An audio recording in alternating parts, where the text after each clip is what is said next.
Yes! Kaya na tayo guys. Isda. Pa.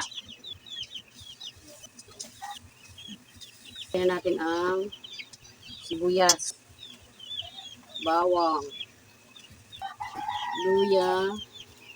Lagyan ko na ng konting tubig kasi masunog siya sa ilalim. Yung tubig. Lagyan natin ng sili, eggplant, okra, yung pichay.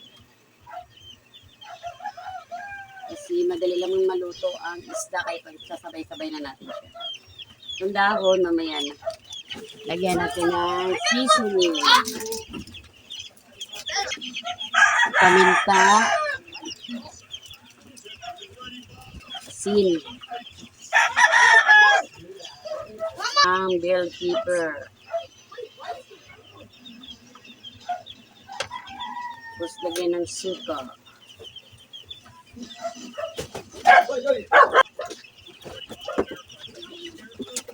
Tupan muna natin guys. Ipapaksin muna natin ang isda. Natin guys, so sobrang kulo na rin siya. Luto ng ating mga gulay.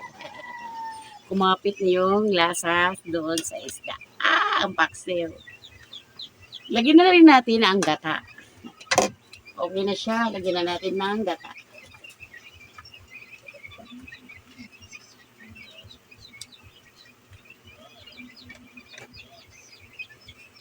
Dahil timplado na siya, takpan natin ulit.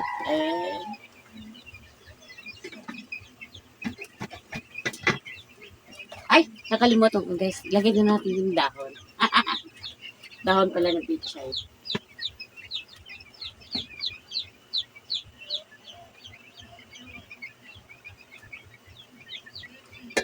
Tatakpan.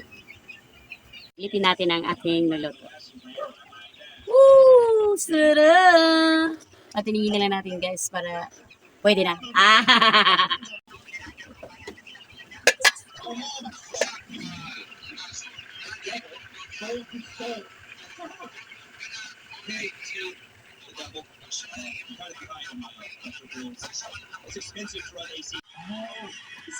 Tideng! Luto na ang ating paksiw sa gatha, isdang tilapia.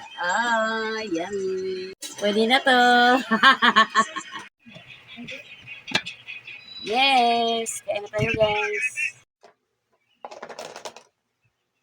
Yes! Kaya na tayo guys. Ginataang tilapia.